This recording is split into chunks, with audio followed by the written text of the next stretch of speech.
영원히 이런 격차가 가는 건 아니란 말이죠. 그런 부분을 어떻게 우리가 초격차를 유지하면서 새로운 기술을 가지고 중국이 필요로 하는 거를 만들까? 이게 앞으로 한중 경제관계에서 굉장히 중요한 흐름으로 자리를 잡을 거다, 이렇게 보는 거죠.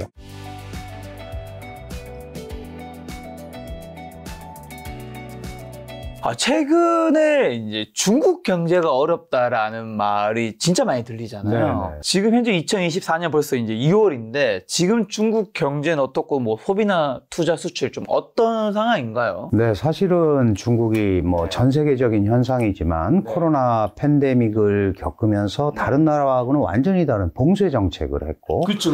그리고 또 갑자기 확 풀었잖아요. 풀고 작년을 소위 리오프닝이라고 해서 정상적 경제활동 재개를 선언을 하고, 많은 이제 중국 시장 관찰자들이라든가 국내 투자자들이 기대를 했죠. 이제 중국이 반등을 하고 뭐 살아날 수 있겠다라고 기대를 했는데 작년의 성과가 기대에 미치지 못했습니다. 물론 이제 이거는 뭐 중국 정책의 문제도 있지만 여러 가지로 그 코로나 팬데믹의 후유증도 있고요. 그게 금방 상처가 치유되지는 않거든요. 그러다 보니까 이 사실 중국을 지탱하고 있는 몇 가지 지표들이 있는데 이런 것들이 우리가 생각한 것보다 좀 잘 안 나온 거죠. 거기다가 잘 아시겠습니다만은 헝다 사태가 2년 반 전에 불거졌었고, 그리고 작년에도 계속해서 부동산 위기가 계속 나왔어요. 뭐 2위, 3위, 1위까지. 그래서 뭐 디폴트 사태가 우려될 정도로 그런 것들이 나오면서 이 중국 경제가 이제 완전히 나락으로 가는 거 아니냐. 그게 잘 기억해 보시면 한 작년 8월부터 그랬는데 사실 심각한 상황이에요. 그러나 그것 때문에 중국이 완전히 뭐 붕괴를 하거나 그런 상황은 아닌데, 어쨌든 기본적으로 중국을 지탱하고 있는 그 3대 요소가 있죠. 우선 중국은 내수 시장이 활성화돼야 되고 14억 인구를 먹여 살리고 또 그걸 끌으려면 이제 선순환 구조가 이루어져야 되는데 거기에서 가장 핵심이 내수입니다. 그 다음에 그 투자가 계속 이루어져야 지속 가능한 발전이라는 게 담보되지 않겠어요? 그리고 중국은 전체 포션에서는 수출 무역이 차지하는 비중이 크지 않지만 어쨌든 세계의 공장으로서 공급망에서 굉장한 축을 담당을 하고 있기 때문에 이제 이 수출, 이렇게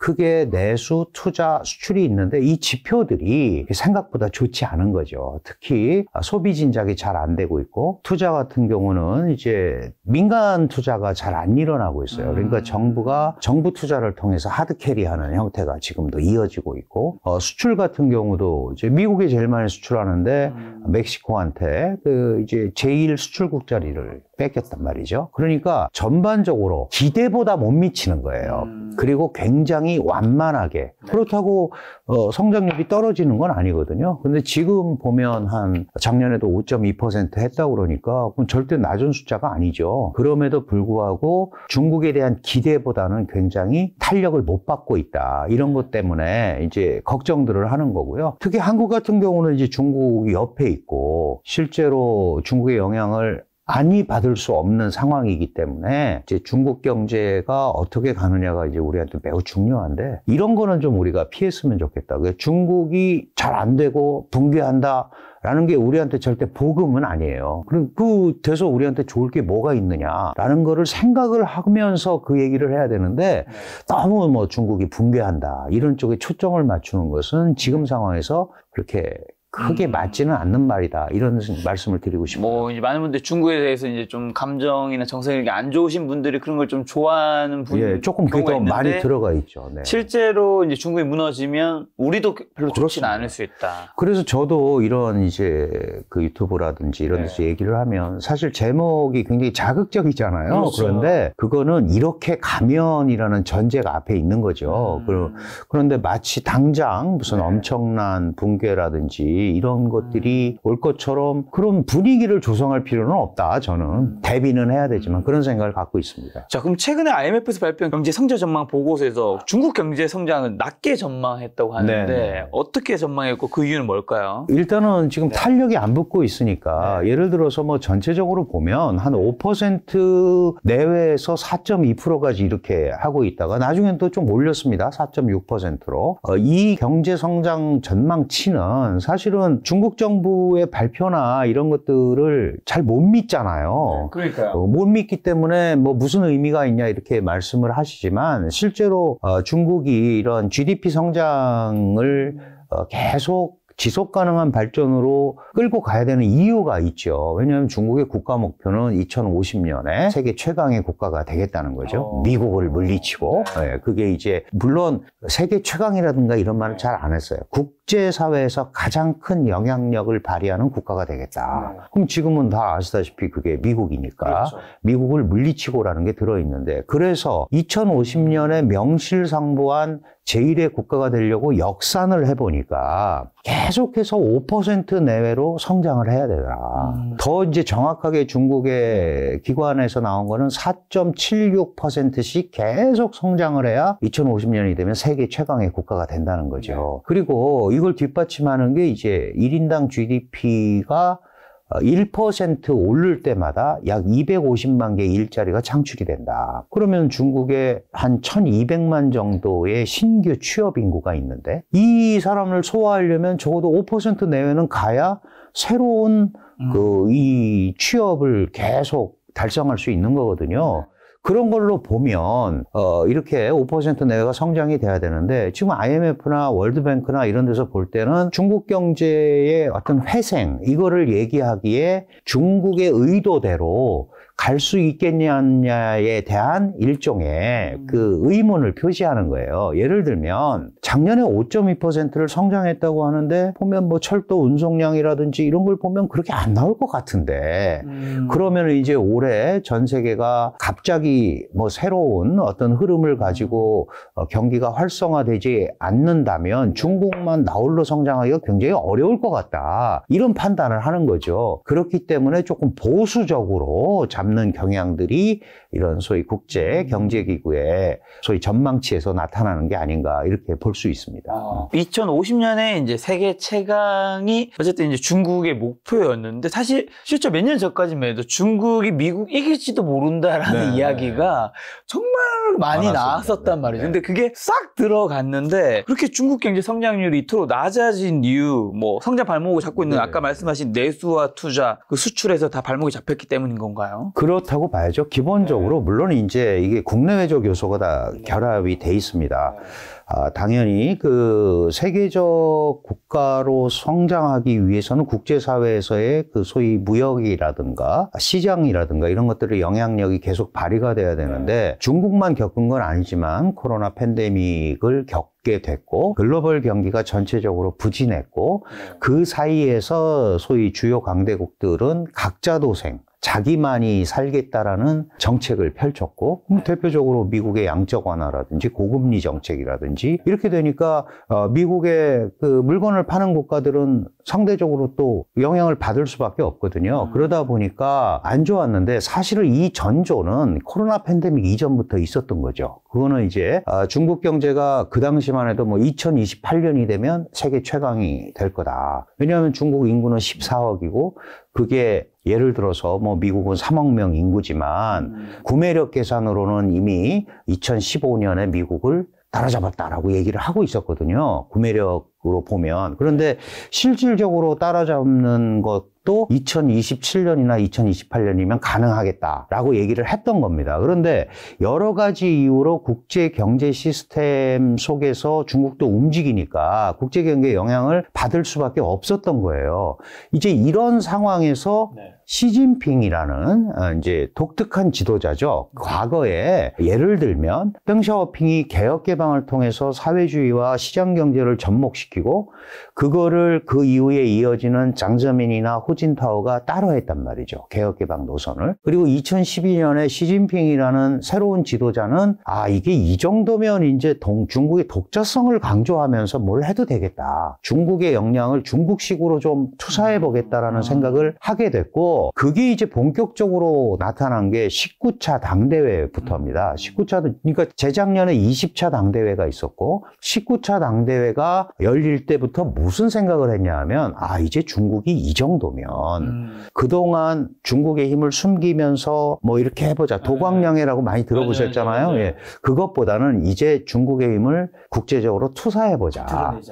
이걸 하면서 우리는 사회주의적 모델을 가지고 세계적 국가가 됐다라는 걸 과시하고 싶어 한 거죠. 그러다 보니까 이제 정책적으로 이 정도 재화가 있고 세계 제2위의 경제체가 됐으면 이제는 중국식 스타일로 사회주의성을 강조해야 된다. 그게 바로 잘 아시는 공동부유 정책입니다. 원래 있었죠. 마오쩌둥 시대에도 공부론, 공동부유가 줄은말이 공부론이에요. 그런데 그 공부론에 폐해가 있었잖아요. 공동부유가 되기가 어렵지 않습니까? 재화가 없으니까. 그러면 모든 사회주의 국가는 마르크스 이론에 의하면 자본주의의 최고 생산력을 가지고 사회주의가 와야 되는데 이 지구상에 있는 사회주의 국가는 그걸 겪은 나라가 없어요. 그러니까 생산력이 없는 거예요. 예를 들면 뭐냐? 주머니에 100만 원 정도를 가지고 사회주의로 가서 옛날에 자본가들이 안 나눠준 거를 내가 이제 1인당 얼마씩 나눠주겠다. 이렇게 해야 되는데 사회주의 혁명부터 하고 보니까 주머니에 보니까 1,000원밖에 없는 거예요. 그러다 보니까 나눠줄 게 없잖아요. 그래서 여기서 이제 이 경제 발전을 어떻게 해야 되느냐가 벽에 부닥쳤던 거예요. 이거를 이론적으로 그리고 실질적으로 돌파한 게 등소평의 개혁개방 정책입니다. 결국은 개혁이라는 거는 새로운 시대적 조류에 따라가기 위해서는 지금 현재 사회주의 시스템 갖고는 안 되니까 그걸 조금 바꾸자. 물론 경제적인 데 초점을 맞춘 겁니다. 그 다음에 지금 미국이 짜놓은 판에 국제 분업 체계에 들어가지 않으면 중국이 혼자서 움직이기 어렵다. 그래서 대외적으로 문호를 개방하자. 이게 개방이에요. 네. 그런데 시진핑 시대 들어와서 이제 이 정도면은 우리가 홀로 설 수 있지 않겠느냐라는 생각을 하게 된 거고 그러면서 사회주의성을 지나치게 강조하기 시작한 거죠. 그래서 덩 샤오핑이 그렇게 강조했던 우선 일부 지역의 사람들이 우선 부자가 되자. 중국이 동시에 다 부자 될 수는 없다. 그래서 우선 일부가 부자가 되자라고 하는 게 선부론이라는 거예요. 먼저 선자에다가 부자. 이건 사실 사회주의의 평균주의 사상을 깨트린 거예요. 그런데 이 정도 재화가 있으면 이제 우리가 공동부유를 추구해도 되겠다라고 생각한 게 시진핑의 공동부유론이에요. 근데 마침 이 얘기를 하고 있는데 트럼프의 대중 공격이 시작이 된 겁니다. 그러니까 다양한 형태로 중국 경제가 미국에 의해서 위축이 될 수밖에 없는 이런 상황을 맞이한 거죠. 그런데 이데올로기적으로 공동부유론을 계속 강조했고 거기에 미국과의 관계가 계속 나빠지고 그러니까 미중 경쟁을 우리가 전략 경쟁이라고 얘기하잖아요. 뭐 단순하게 관세 가지고 싸우고 이러는 게 아니고 미래 패권을 두고 미국 입장에서는 중국이 더 이상 미국을 따라오지 못하게 만들고 싶은 거죠. 그러니까 도전자의 반열에서 떨어뜨리고 싶은 거예요. 이거를 계속 추구하는 과정에서 공동부유가 나오다 보니까 똑같은 현상이 벌어진 거예요. 재화는 더 늘어나지 않는데 공동부유를 해야 된다. 그러니까 어떻게 돼요? 이미 많이 가지고 있는 사람들 거를 재분배하는 형태가 된 거예요. 그거의 첫 번째 피해자가 빅테크 기업입니다. 그러니까 파이를 키워가지고 모든 기업들이 다 무슨 시장 주체 단위가 다 움직여서 하게 하면 되는데 당신들 알리바바, 뭐 텐센트 이런 데 많잖아. 그러니까 이거를 같이 나눠서 써야지.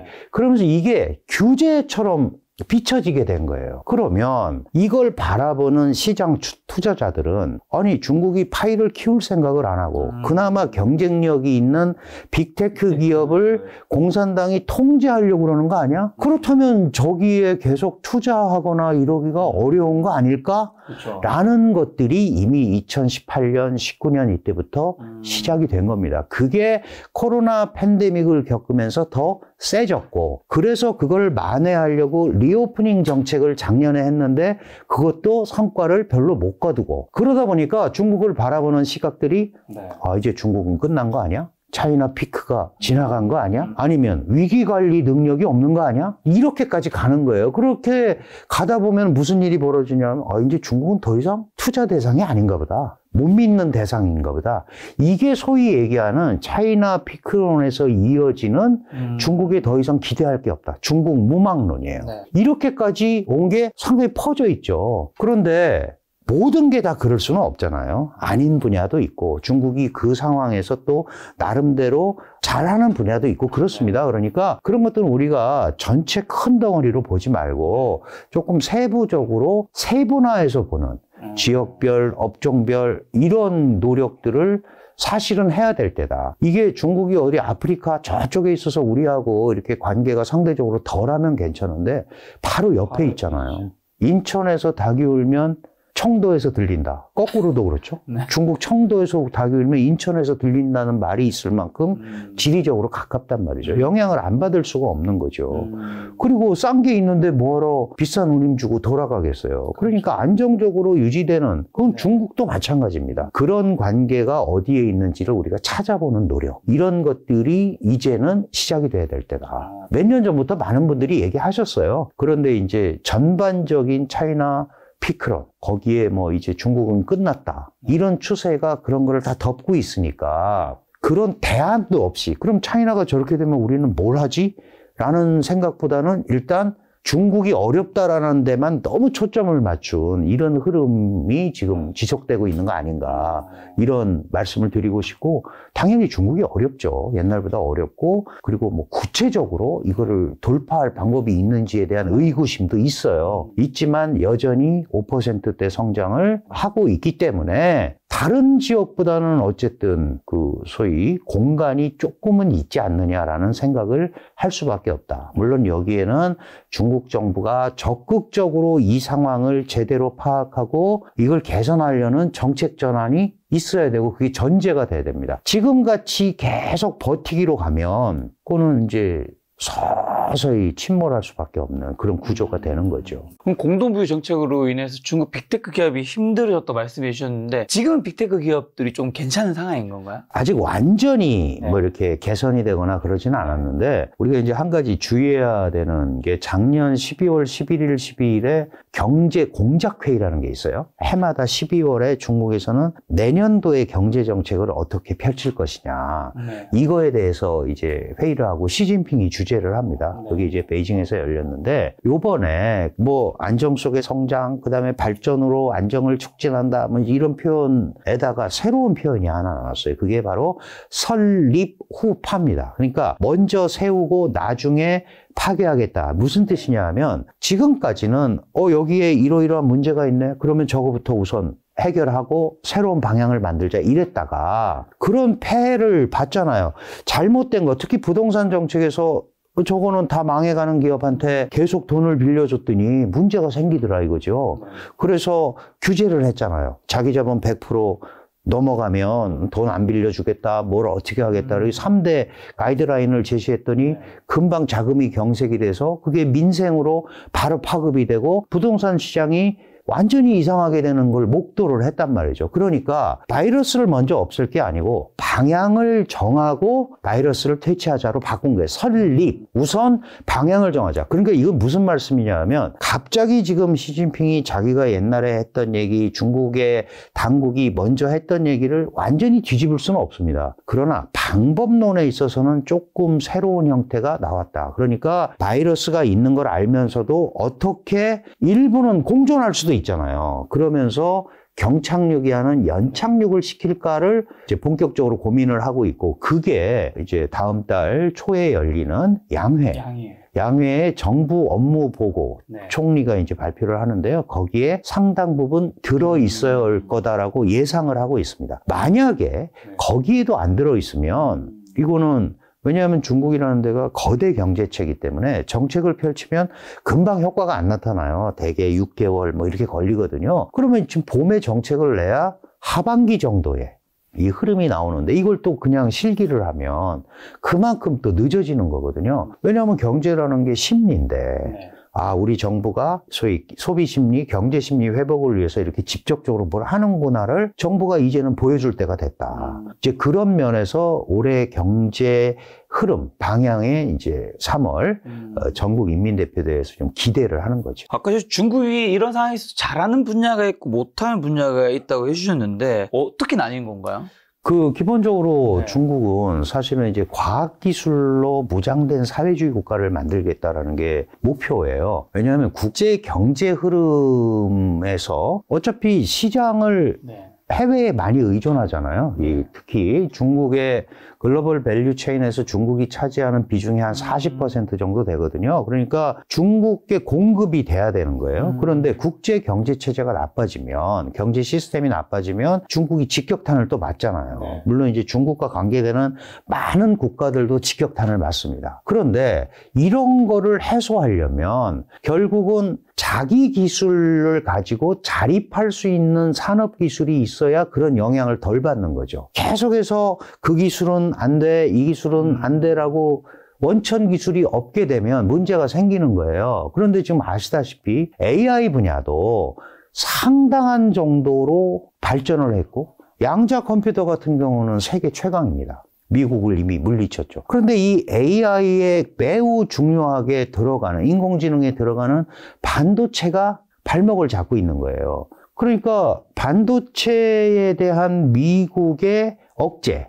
이런 것들이 중국의 아킬레스건으로 그대로 작용을 하고 있거든요. 그럼에도 불구하고 제한된 범위지만 중국은 그런 데서 상당한 발전을 이뤘고, 특히 배터리 분야는 중국적 방식으로, 뭐 배터리 분야도 우리하고 경쟁을 하다가 중국식이 한국의 배터리 방식에 약간 융합점을 찾아서 그 중국 배터리가 훨씬 더 지금은 가성비가 좋은 걸로 돼 있단 말이죠. 그런 분야는 이제 완전히 떠오른 거예요. 그러니까 이렇게 제한된 범위에서나마 중국이 강력하게 전진하는 게 있다. 특히 로봇 같은 경우도 세계 최강입니다. 로봇, 무슨 제조용도 그렇고. 네. 그렇다면은 결국은 반도체도 지금은 굉장한 압박을 받고 있지만, 네, 장기적으로는 발전을 할 거다. 그러면 이게 영원히 이런 격차가 가는 건 아니란 말이죠. 네.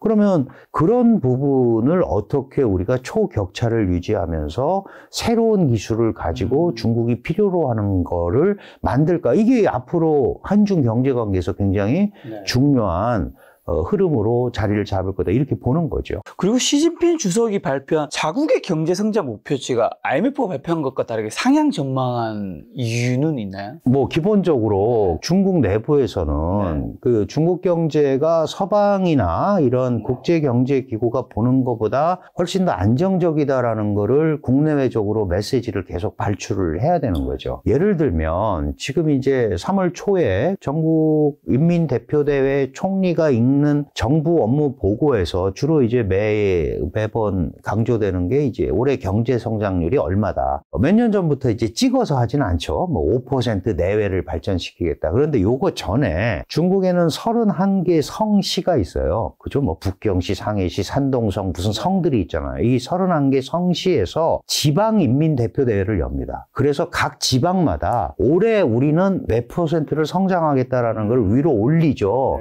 그러면 그런 걸 쭉 종합을 해서 정부가 발표를 하는 거예요. 그런데 이번 지방 양회에서 올라온 경제 성장률 평균이 약 5.5%입니다. 뭐 지방정부는 거기에 이제 자신들의, 네, 발전 목표까지 좀 들어있지 않겠어요? 그렇죠, 그러니까 그렇죠, 약간 확대가 돼 있겠죠. 그렇죠. 그리고 중국의 국책 싱크탱크인 사회과학원 같은 데서도 계속해서 올해 경제 성장률은 얼마가 될 거다 이렇게 발표하잖아요. 네. 5.3%, 4% 이렇게 발표한단 말이죠. 그러니까 IMF나 국제경제기구가 4.6, 4.8 하는 것보다 우리는 5%대 성장이 가능하다라는 거를 강조하는 거예요. 그러니까 자꾸 위축되지 말자라는 이제 그런 식의 메시지를 보내고, 정부가 그거의 달성을 위해서 애를 쓰겠다라는 메시지를 국내외 경제 관찰자들한테 보내는 거예요. 특히 주식시장이라든지 부동산 시장 이런 데. 또 주식시장 같은 데는 중국은 99%가 개미 투자자란 말이죠. 아, 99%요? 네, 99%가 개미 투자자예요. 개미 투자자는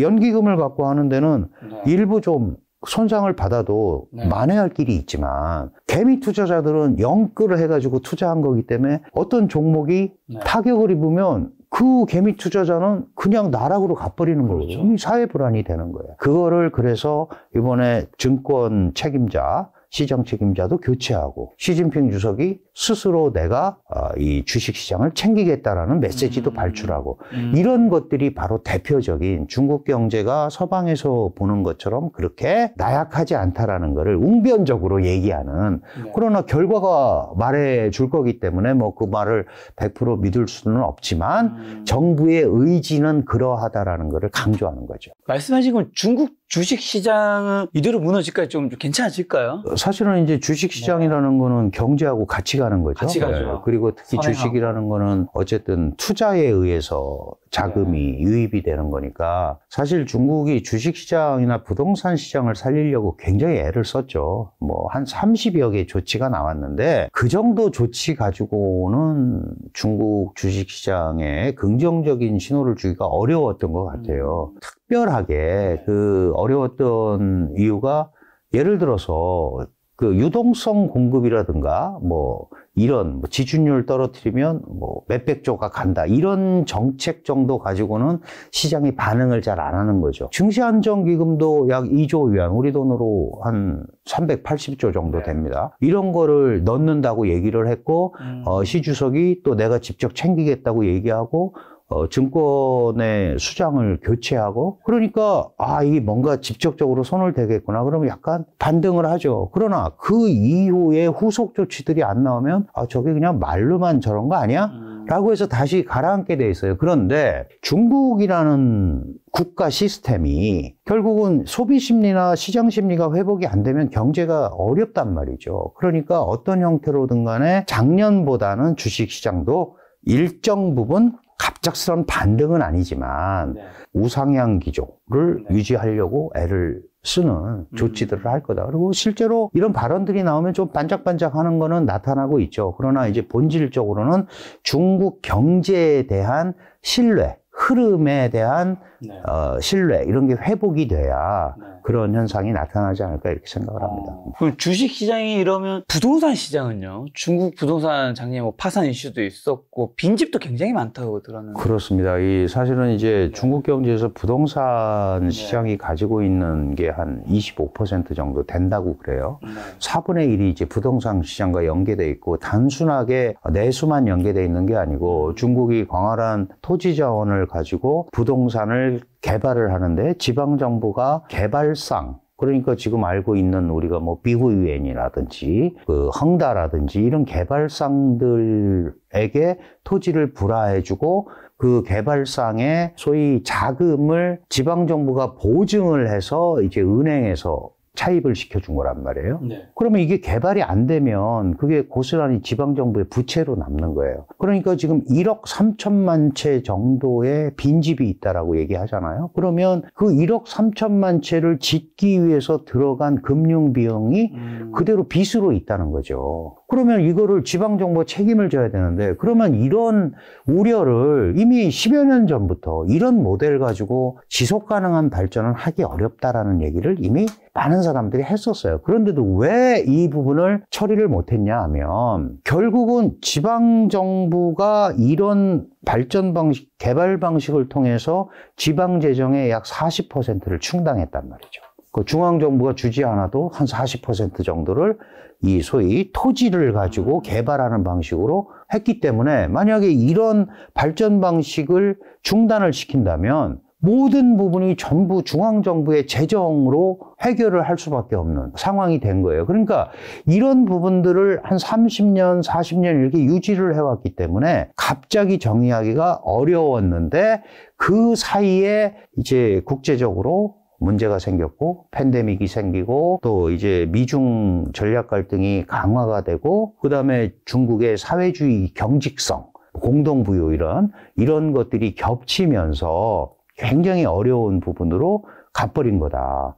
그러면 중국 정부가 이거를 해결할 방법이 없느냐? 그렇지는 않다고 봐요. 다만 워낙 우후죽순처럼 지금 많은 기업들이 도산했습니다. 지금 보세요. 헝다 사태도 2년 반이 지났어요. 그게 벌써 헝다 때문에 어떻게 된다 하는 게 2년 반이 됐다고요. 그리고 비구이엔 이제 1위 업체인데 이것도 작년 봄부터 말이 나오다가 결국 7월에 일부 디폴트가 나온 거예요. 그런데도 지금 반년이 지났잖아요. 좀 무슨 얘기냐. 살리려면 저는 살릴 수 있다. 그러나 똑같이 다시 살려놓으면 다시 옛날 방식으로 가기 때문에 그런 식의 부양자금이나 기업 살리기를 해서는 하지 않겠다라는 중국 정부의 의지가 좀 들어있다. 그러니까 무슨 말씀이냐면 이번 기회에 기존의 발전 방식을 조금 바꿔보겠다는 생각도 있다. 그걸 이제 우리가 뭐 구조조정의 기회로 활용하겠다라는 의미도 들어있는 거죠. 그래서 뭐 정확한 소식은 아니지만 중국이 작년 말부터 이제 살려야 될 대형 부동산 기업들을 고르고 있다. 그래서 화이트리스트를 만들고 있다. 뭐 50개면 50개는 국유화를 하든지 어쨌든 좀 지원을 해줘서 살리려는 쪽으로 가고 있다. 그렇다면 이제 부동산도 아마도 새로운 방식으로 이제 조금 움직일 거다. 그런데 지금 1억 3천만 채 집이라고 그랬잖아요. 이게 얼마나 큰 숫자예요. 한 4명씩만 살아도 5억 명이 들어가는. 그렇죠. 3명만 살아도 4억 명이 살 집인데, 이게 이제 중국 부동산 연구하시는 분들 얘기 따르면 이게 뭐 국유화를 하든 뭐를 하든 이거 정리하는데도 한 4, 5년은 걸릴 거다라고 얘기합니다. 근데 이제 문제는 이게 부동산 빈집이 생기니까 그 오피스텔 같은 상업용 부동산도 공실이 생기기 시작을 하는 거예요. 돈줄이 막혀 있으니까. 그러니까 이게 전체적으로는 경제가 활성화돼야 되는 거죠. 예를 들어서 기업이 활성화되고 취업률이 올라가서 취업을 해야 가처분 소득이 생기고 그 사람들이 투자를 하고 이래야 무슨 기업도 다시 살아나고 이런 선순환 구조가 이루어지잖아요. 그래서 지금 중국 정부가 주저하는 것은 주식시장이건 부동산 시장이건 어떤 시장에 돈을 확 집어넣었을 때 그게 이 스필오버 효과라고 그러죠. 이렇게 파급 효과를 가지고 선순환 구조가 되면 되는데 안 그럴 가능성이 굉장히 많은 거예요. 여전히 중국은 유동성 공급을 했는데도 이 소비자들이 지갑을 닫고 있어요. 보통 우리가 선진국이나 뭐 중국이 선진국은 아니지만 보통 이제 저축률을 한 20%, 뭐 18%, 20%면은 높은 저축률로 보는데 중국은 지금 저축률이 46%예요. 그러면 웬만하면 지금 돈을 안 쓰고 있다는 거거든요. 그러니까 돈을 풀어도 돈이 생기면 지갑에다 넣고 이거를 불안에 대비하는 대비자금으로 쓰겠다라는 생각이 아직은 더 많은 거죠. 결국 이거를 해결하려면 경기가 이제 돌아간다. 그러면 내가 이 돈을 써도 되겠다.